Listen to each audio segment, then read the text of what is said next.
on this Monday edition of Newsline at noon. In her New Year's press conference, President Park Geun-hye says there are no preconditions for an inter-Korean summit if the talks are for a peaceful reunification. More than 3 million people, including 40 world leaders, hold rallies across France in a show of defiance and unity after 17 people were murdered by terrorists.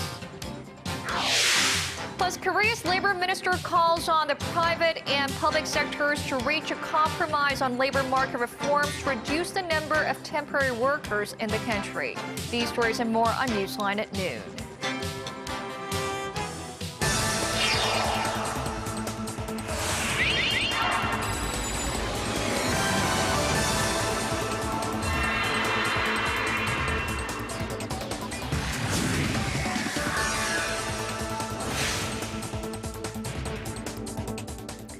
It's new Monday, January 12th here in Korea. Thanks for tuning in. Live from Seoul, I'm Eoh Jin-joo. It's very good to have you with us. I'm Mark Broome. Our top story this afternoon. President Park Geun-hye held a New Year's press conference, which ended about half an hour ago. She talked about how she plans to run the country entering the third year of her term in office. Yes, and we have our presidential office correspondent Choi Yu-sun on the line for us, and she's going to take us through some of the key points of the press conference. Yu-sun.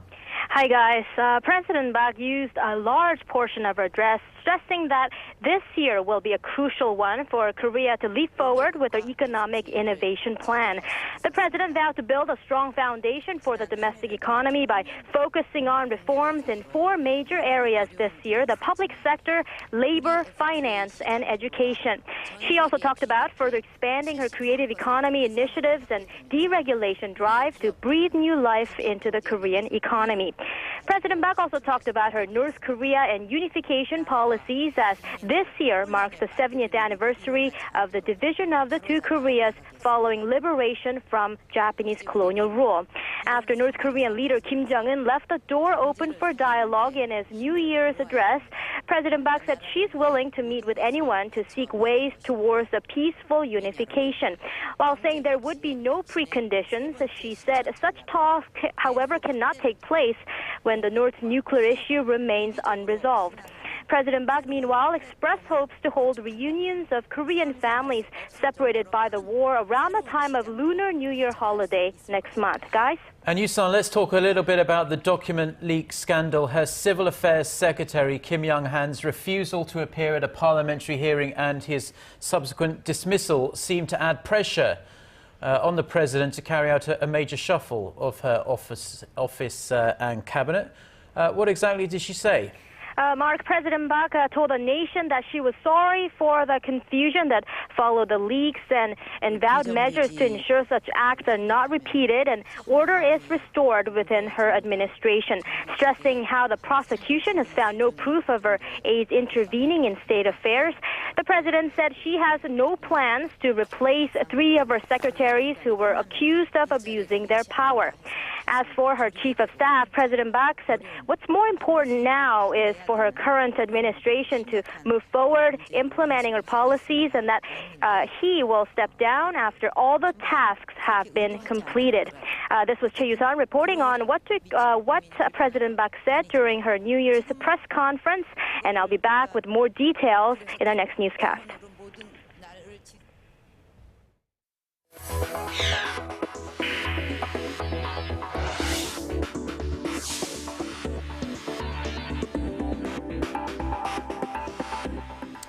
A massive unity rally took place in Paris on Sunday to honor the 17 victims of last week's terror attacks. Dozens of world leaders joined the march amidst some of the tightest security the world has ever seen, as France remains on its highest state of alert. Son Jang-in reports. French officials have described it as the largest march in the country's history. An unprecedented number of people, estimated to be more than 1.5 million, took part in a unity march in Paris, holding Je suis Charlie or I am Charlie signs. The rally, led by relatives of the victims, began on Sunday afternoon at the Place de la République. And I think that we all have to fight for the values of our democracy, of the Republic, and that's why I think it's really important to be here today. The march was held in response to the cold-blooded killings that began last Wednesday in the French capital when two brothers, Said and Sharif Kouachi, raided the offices of the satirical magazine Charlie Hebdo. It ended on Friday with the brothers and another gunman, Amity Coulibaly, being shot dead by police, but only after more people had lost their lives. In total, 17 innocent people were killed during the 3 days of violence. Thousands of police and soldiers were deployed to maintain security and protect those taking part, including more than 40 world leaders. French President François Hollande joined the rally, linking arms with leaders from Germany, Italy, Turkey, Britain, as well as Israel and the Palestinian territories in act of solidarity. The rally was held as more details of the terror attacks emerged. A video of Amity Coulibaly appeared on the internet on Sunday, in which he pledged allegiance to the group that calls itself Islamic State. In the 7-minute clip, he said the attacks were meant to cause fear across France and were in retaliation for foreign forces targeting IS militants in Iraq and Syria. 손정인, Arirang News. And in related news, a German regional newspaper that reprinted Charlie Hebdo's Muhammad cartoons last week has been firebombed. Police say an incendiary device was thrown at the Hamburg offices of Hamburger Morgenpost early Sunday local time, and fire broke out in the paper's archive room. Fortunately, there were no people inside the building at the time of the arson attack. Police have arrested 2 suspects, and investigations are underway to see if the attack has any connection with the Charlie Hebdo attack. Now, following the recent events in France, U.S. President Barack Obama has decided to invite allies to Washington next month for a security summit on how to try and prevent violent extremism around the world. Wrapping up a series of meetings with European officials in Paris on Sunday, U.S. Attorney General Eric Holder said the meeting will be held in Washington on February 18th. Holder says the allies will discuss ways to counteract violence and ultimately defeat religious extremists who are bent on wreaking death and destruction. The White House also said that the meeting will stress the need for greater efforts at the grassroots level to tackle the issue. South Korea has echoed the United States in rejecting North Korea's offer of suspending nuclear testing in return for a halt to joint military drills. South Korea's foreign ministry said nuclear tests and military exercises are not something that could be linked, adding the North has an obligation to adhere to UN Security Council resolutions. The official also urged Pyongyang to come to the negotiating table over its nuclear issue with some sincerity, reiterating that the door for dialogue is always open. Seoul and Washington say the exercises will go ahead as scheduled. Now, the U.S. National Security Agency has echoed the FBI's conclusion that North Korea was behind the recent cyber attack on Sony Pictures. NSA Director Michael Rogers told the Daily Beast that the agency had partnered up with the FBI to help the U.S. government link Pyongyang to the cyber attack. Rogers said the NSA provided data and technical analysis as part of a broad interagency effort to help the government understand the incident. The FBI says it's very confident Pyongyang was behind this attack, adding that it had traced it to IP addresses only used by North Korean hackers. The US claims the attack was planned to force the cancellation of The Interview, a controversial film showing the fictional assassination of North Korean leader Kim Jong-un. Pyongyang denies any involvement in the attack.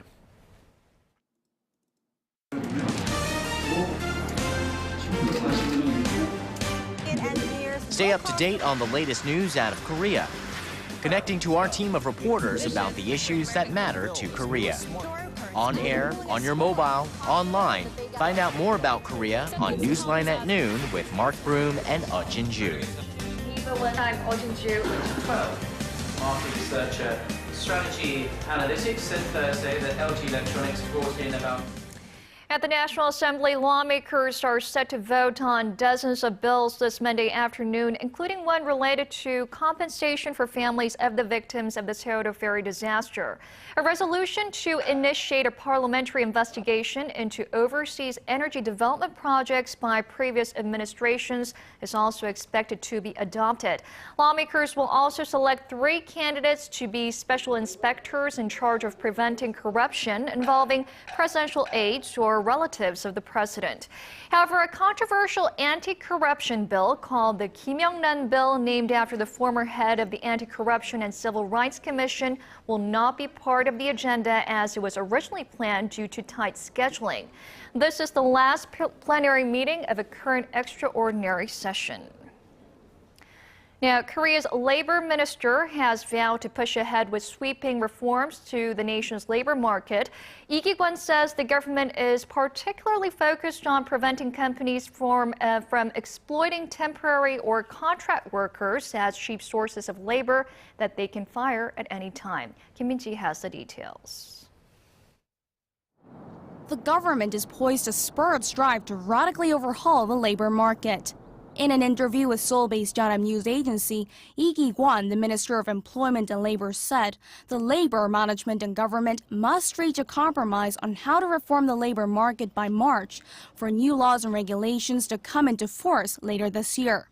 The push comes on the back of chronic labor problems facing the nation, such as a high youth unemployment rate and a large number of contract or temporary workers. The minister said countries around the world are modifying labor rules in response to the changing environment, while Korea still maintains laws and regulations drawn up when the country was seeking rapid industrialization at all costs. He said although it is important to meet a goal of boosting employment rate to 70% from below 65% now, companies should not try to hire more temporary workers. As for the reforms, the minister said they need to be centered on reducing the gap between workers in regards to wage and working conditions without cutting the number of jobs. He also wants to introduce a flexible wage and working hour system, particularly for workers approaching retirement, and get rid of seniority in the rewarding system and instead make it performance-based. He also urged companies to give temporary workers the chance to be hired full-time. Kim Min-ji, Arirang News. Now, Korea opened a carbon emissions trading market today as part of its efforts to try and tackle climate change. Now, this system is expected to help reduce emissions by 30% over the next 5 years. Kim Ji-yeon reports. A carbon emission trading market opened at the headquarters of the Korea Exchange in Busan on Monday. 526 business entities are participating in the market to buy and sell leftover emissions credits, much like a stock exchange. Through the trading system, Korea expects to reduce the amount of projected emissions by 30% by the year 2020. It will require continuous preparation and interest from business entities. Additional emissions quotas could be necessary if they are building additional plants. The government allocated nearly 1.6 billion tons of greenhouse gas emissions to around 500 participating companies. That expires in 2017. Companies emitting more than 1 ton of chemical substances are required by law to participate in the emissions trading market. Among the companies participating are some of the country's biggest conglomerates, including Samsung Steel Industries and Hanwha Fine Chemical Corporation. Korea is the 7th biggest carbon emitter in the world, releasing nearly 2% of global greenhouse gas emissions. Kim Ji-yeon, Arirang News. Korea's auto exports dipped for the second straight year in 2014, due largely to the sluggish market in Eastern Europe and Latin America. The Ministry of Trade, Industry and Energy says overseas shipments of Korean automobiles just edged past 3 million units last year, down 0.9% from the previous year. The ministry attributed the decline to falling exports to East Europe and Central America. Despite the fall in volume, the value of Korea's vehicle exports rose by slightly over 0.5% on year to an all-time high of more than $48 billion.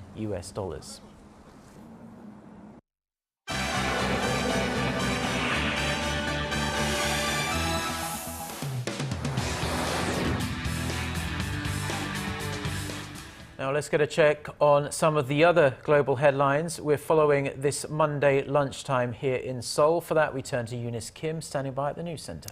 Eunice, we could see some possible good news in the search for clues on what caused AirAsia Flight 8501 to go down 2 weeks ago, as Indonesian search teams believe they have located the plane's black box. That's right, Jin-joo. That good news beginning to flow in. The latest we have is that search crews have retrieved the flight data recorder, but the cockpit voice recorder remains to be found. This according to Indonesia's chief of National Search and Rescue Agency. Now, the search went on this morning after Navy divers had discovered pings from the black box on Sunday at a depth of about 30 meters below the ocean's surface. Senior Transport Ministry official Tony Budiono had also said the two recorders appeared to be some 18 meters apart from each other, wedged under the airliner's wreckage. He said if divers are unable to get to them, they'll try to use the inflatable balloon method to lift part of the wreckage to free access. That is the same technique search crews had used on Saturday to pull the plane's tail section to the surface, which of course did not have the black boxes inside. So far, 32 of the 48 recovered bodies have been identified. Among those identified on Sunday were a Korean missionary couple. Indonesian police confirmed them as 37-year-old Park Geun-hye and his 34-year-old wife, Eoh Jin-joo. Head of the Disaster Victim Identification Unit, Budiono said the pair were found still strapped to their seats on the seabed on Friday. Their 11-month-old daughter, Park Geun-hye, remains missing. Turning to Japan now, its defense budget is expected to reach a record $41 billion this year. Tokyo's Kyodo News Agency said Sunday the Abe administration is set to propose a record budget of more than $800 billion for 2015 in a bid to maintain growth while curbing the debt-burdened industrial sector. Military spending is projected to rise 0.8% each year until 2018, reaching a total of over $42 billion. The defense budget is said to include a purchase of 20 P-1 patrol aircraft, 6 stealth fighters, and an early warning aircraft and advanced destroyer. Social welfare spending also expected to come in at a record $265 billion this year. Japan's cabinet is expected to approve the state budget Wednesday, after which it will be submitted to Parliament. Finally, yet another suicide attack strikes horror in northeast Nigeria, and this time the bomber is believed to be a 9-year-old girl. That's what police told media, adding that explosives were strapped around the child's body. At least 19 and as many as 20 people were killed in the explosion at a busy market in Maiduguri, Borno State. Several others were wounded. No group has immediately claimed responsibility, but the Islamist militant group Boko Haram is being suspected.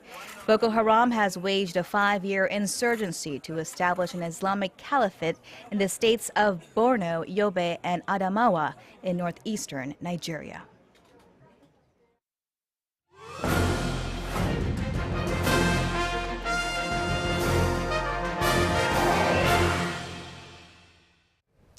Now, on this week's Industry Insight, we take a look at a local e-commerce startup that has broken away from the rest to become one of the country's leading online retailers. Yeah, it's called Coupang, and its innovative strategies and breakneck growth have attracted investors from home and abroad. Connie Lee has more.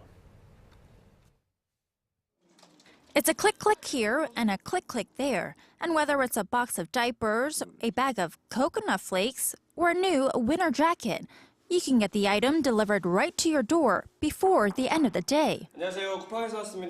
It's all done through Coupang, which promotes itself as the country's leading e-commerce company. The 4-year-old company has grown quickly. In 2011, it went from 1 million subscribers to today. Most shoppers use its mobile app, which was the #1 shopping app last year, beating out competitors like We Make Price and Ticket Monster.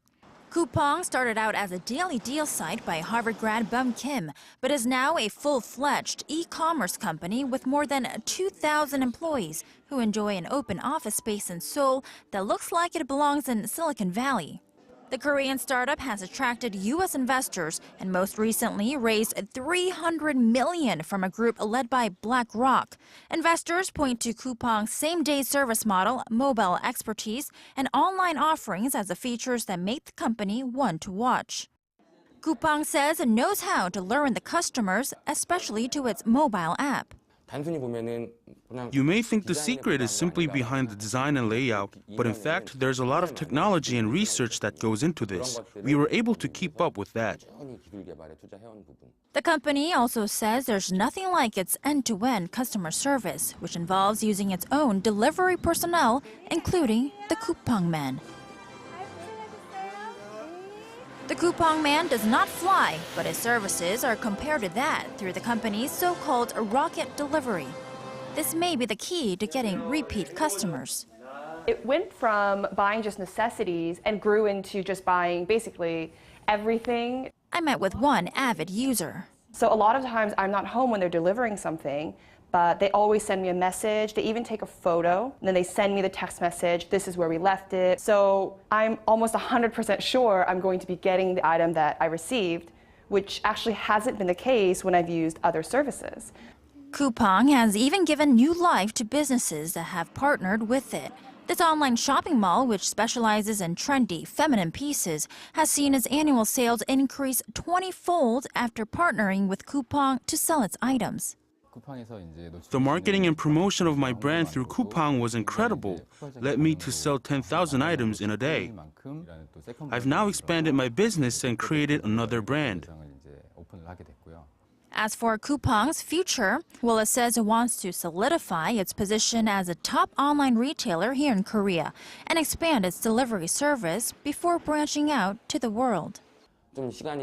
We hope that one of these days, people will look back and ask themselves, how do we ever live without Coupang? Connie Lee, Arirang News.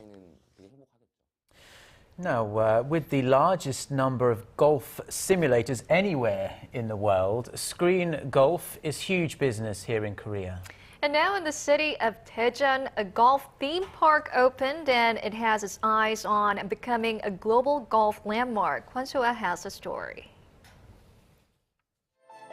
It's a paradise for golfers, indoors and outdoors alike. A golf theme park in the central city of Daejeon has opened for golf lovers of all ages. The park boasts upgraded screen golf facilities that make virtual indoor golf more real than it's ever been before. I like that you can play on real grass. It's better to practice here than at other indoor facilities because my shots feel more precise.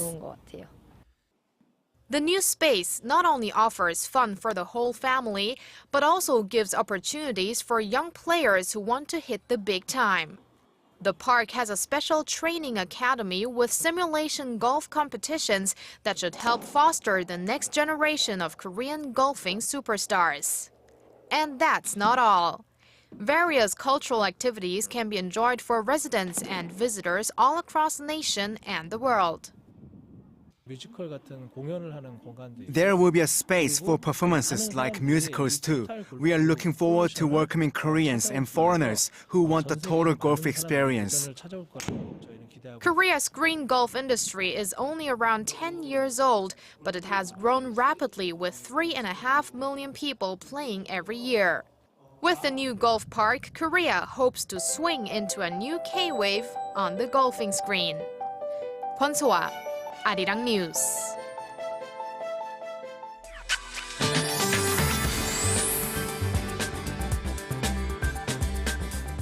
Good afternoon. Now the freezing weather we had this morning is gradually turning into milder temperatures. Even right now, the current temperature is a freezing mark here in Seoul, and it will even go up higher to 2 degrees Celsius here in Seoul later on. And we have lots of sunshine and clear skies in store, but dry weather will continue to grip the eastern parts of the nation, where the dry weather advisory is still in place. So please keep that in mind, and here are the readings for today.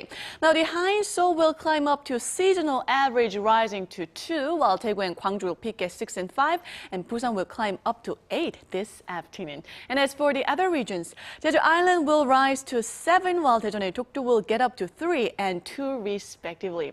Now, the good news is that today will actually be the coldest day of the week. The weather this week looks to be pleasant, with highs hovering at around 5 degrees Celsius in the capital and in the double digits down south. So I hope you get to enjoy those mild days that are ahead of us. Well, that's all for Korea, and here's international weather for viewers around the world.